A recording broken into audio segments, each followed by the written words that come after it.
ओम शांति।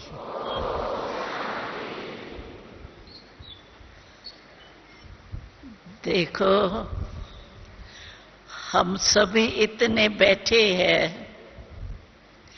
लेकिन सबके अंदर एक की याद है। इस समय आप सबके अंदर हमारे प्यारे बाबा, मीठे बाबा, यही याद है। और बाबा भी कहते हैं कि रोज हमको याद प्यार किस शब्दों में देता है? मीठे मीठे बच्चे। बाबा जानता है नंबरवार है, लेकिन फिर भी रोज याद प्यार में पहला शब्द क्या बोलता है? मीठे मीठे सिखिलदे लाडले बच्चे। तो बाबा का प्यार हम सभी बच्चों से है, और हम सब का प्यार बाबा से। बाबा ने किसे पूछा था कि आप किस में आए हो? तो उन्होंने कहा, कोई ने कहा ट्रेन में, कोई ने कहा प्लेन में। बाबा ने कहा, और भी कोई चीज है जिसमें आए हो? तो सब मुस्कुराने लगे। तो बाबा ने कहा, बाबा देख रहा है कि आप सभी प्यार के विमान में आए हो।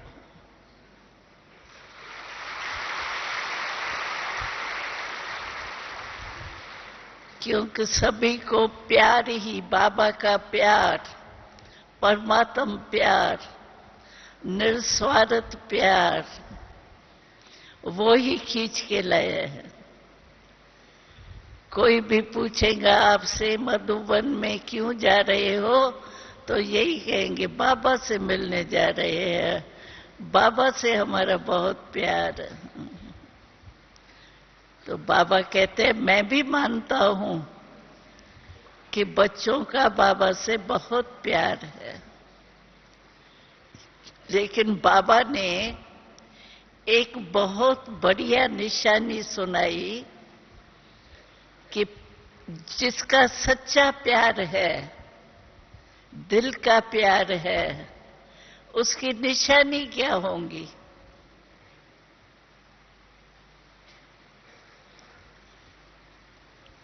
आपके अंदर तो इसका जवाब आया होगा, लेकिन बाबा ने कहा कि बाबा रोज कहता है, मुझे याद करो, भूलो नहीं, याद करो। लेकिन जहां प्यार होता है, वहां भूलना मुश्किल होता है, या याद रहना मुश्किल होती है।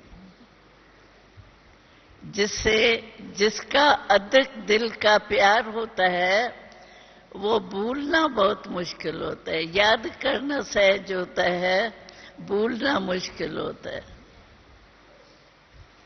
तो बाबा कहते हैं, सभी बच्चे भूलते तो नहीं है ना, भूलना मुश्किल हो गया है ना। अभी याद करना सहज हो गया और भूलना मुश्किल हो गया, क्योंकि हम सब ने अनुभव किया है कि बाबा का प्यार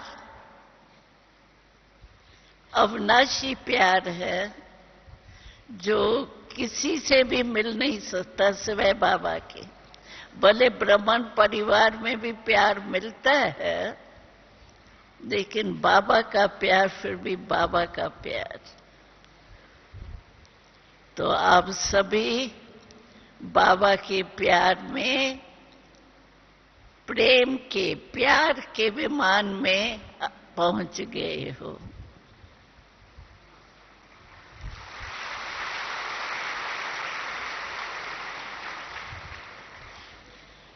अभी बाबा हमसे क्या चाहता है वो भी आप सबको मालूम है कि बाबा हम एक एक बच्चे को देखते हुए क्या कहता है कि मेरा, बाबा ने कहा कि मुझ बाबा को एक बात का बहुत रूहानी नशा है जो सारे कल्प के कोई भी पिता के को इतना नशा नहीं रह सकता है। वो नशा क्या है? बाबा ने कहा सारे कल्प में मैं एक ही बाप हूं जो फखुर से कह सकता हूं कि मेरे इतने जो भी बच्चे हैं वो राजा बच्चा है।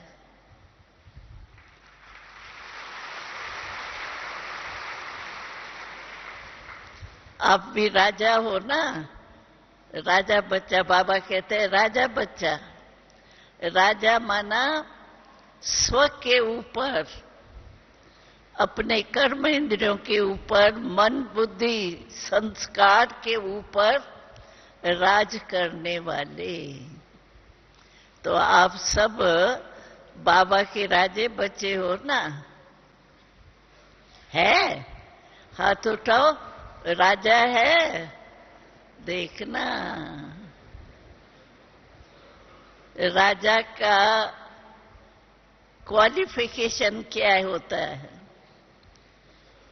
उसमें कंट्रोलिंग पावर, रूलिंग पावर होती है।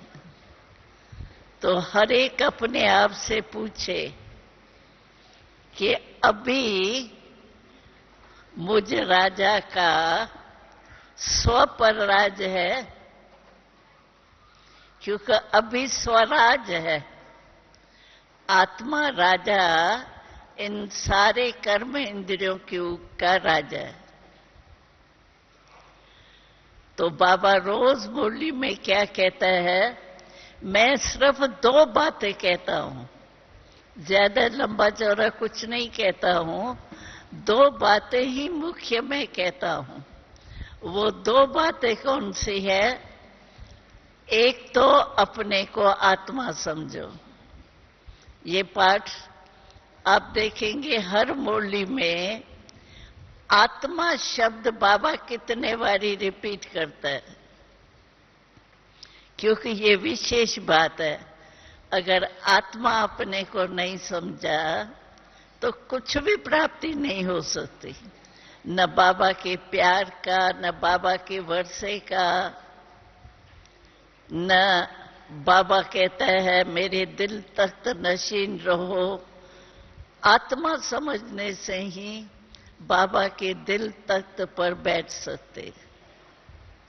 तो एक बात तो बाबा कहता है, अपने को चलते फिरते खाते पीते आत्मा समझो। ये पाठ पक्का करो, इसके बिना गति नहीं है। और दूसरा है आत्मा समझ के मुझे याद करो। आत्मा समझेंगे तब याद आएंगी। अगर आत्मा नहीं समझेंगे, कितनी भी कोशिश करो परमात्मा को याद करने से थोड़ा टाइम आएंगी, मेहनत बहुत करनी पड़ेगी। लेकिन आत्मा समझो, मुझे बाप को याद करो। और दूसरा है विश्व का कल्याण करो, सेवा करो, क्योंकि हम विश्व कल्याणकारी है ना। हमको बाबा ने टाइटल ही दिया है विश्व परिवर्तक या विश्व कल्याणकारी। तो विश्व का कल्याण भी तब होगा जब आत्मा समझ करके बाप को याद करेंगे। तो बाप से जो शक्तियां मिलती है उससे विश्व का कल्याण कर सकते। तो हम सभी बाबा के प्यार में खोए हुए, बाबा से जो प्राप्ति हुई है हमको, वो विश्व को बांटे। सेवा और याद, ये दो बातें बाबा की विशेष है।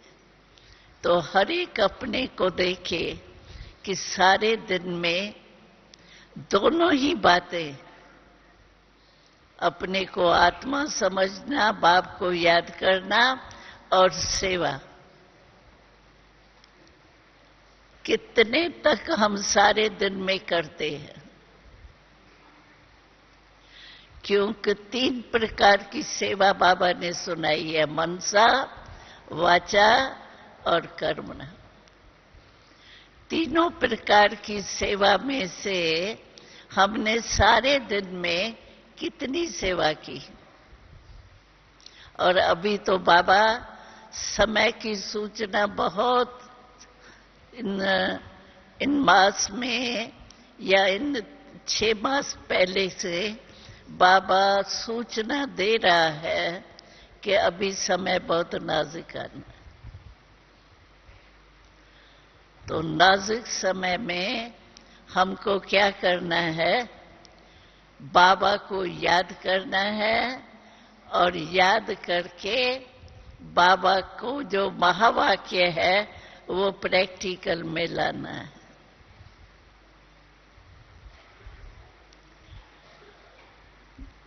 तो अभी सभी जो भी बैठे हैं वो बाबा के याद में बैठे हैं। बाबा ही याद है ना आपको? तो बाबा की याद में कितनी खुशी हो रही है। बाबा कहता है हर एक मेरे बच्चे के सूरत में, शिकिल में जो है वो खुशी होनी चाहिए। ऐसी खुशी हो जो जैसे गुलाब का पुष्प होता है, खिला हुआ होता है तो कितना सुंदर लगता है, ऐसे हमारा चेहरा ऐसे खिला हुआ गुलाब का पुष्प हो। तो ये भी अपने आप को चेक करना है।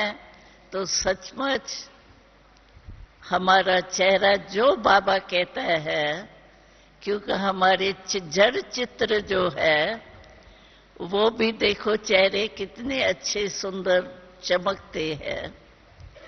तो हम चैतन में भी ऐसे ही खिले हुए पुष्प होने चाहिए। चिंता, व्यर्थ संकल्प का चिंतन, ये सब खत्म हुआ और खिले हुए गुलाब के माफिक आकर्षण मूर्त बन करके चले। तो सारा दिन खिला हुआ चेहरा रहता है या चिंतन और चिंता में? क्योंकि चिंता हमारी, कहते थे भक्ति में भी, चिंता मेरी तभी मिटेगी जब मिल जाएंगे बाबा। तो बाबा तो मिल गया, तो अभी चिंता भी नहीं और व्यर्थ चिंतन भी नहीं। खुशी में सदा नाचते हैं, मन नाचता है, पाँव नहीं। खुशी में सदा मन नाचता रहे।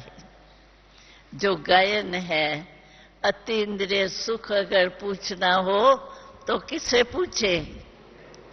गोपी वल्लभ के गोप गोपियों से।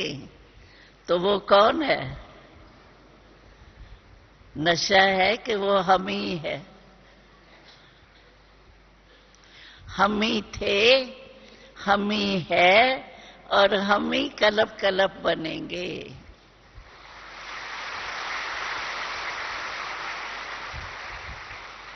इस नशे को कभी नहीं भूलो। कई बार माया आती है ना, क्योंकि माया भी हमारे संगम युग में साथी बन के आती है। लेकिन मम्मा हमारी थी ना, तो मम्मा के ये महावाक्य बहुत अच्छे होते थे। मम्मा कहती थी, माया से घबराओ नहीं, माया का काम है आना, लेकिन आप सबको अपना काम याद रहे। तो माया का काम है आना, हमारा काम क्या है? विजय प्राप्त करना। तो आप सब विजयी है ना, हार खाने वाले नहीं। एक दिन बाबा ने बहुत अच्छा शब्द बोला, तो माया से हार नहीं खाओ, लेकिन बाबा के गले का हार बनो। तो आप क्यों न हो? बाबा के गले का हार, वो कभी माया से हार नहीं खाता। माया उसके आगे झुक जाती है, क्योंकि माया पहचानती है ये है कौन। तो सदा बाबा के गले का हार बन करके हार नहीं खाना। यही बाबा हम बच्चों से चाहता है। घबराओ नहीं, छोटी मोटी बात हो जाती है, कलयुग है। कलयुग का अर्थ ही है कलय कलेश का समय। तो वो तो आएगा, हम कहे ये आवे ही नहीं ना। अभी देखो गर्मी की सीजन शुरू हो रही है, तो हम कहे गर्मी होवे ही नहीं, हो सकता है? आनी है, मौसम तो हर एक अपने समय पर आनी है। ऐसे ही ये छोटी मोटी बातें तो कलयुग में आएंगी ही, लेकिन हम घबराए नहीं, विजयी बन करके दिखाए। तो सभी विजयी हो ना? विजयी है, हाथ उठाओ। हाँ, विजयी, हार खाने वाले नहीं। बाबा को कहे, बाबा हम आपके बच्चे विजयी रतन है, घबराने वाले नहीं है। क्योंकि कितने बार आपने माया पर जीत प्राप्त की है, अनेक बार जीत प्राप्त की है।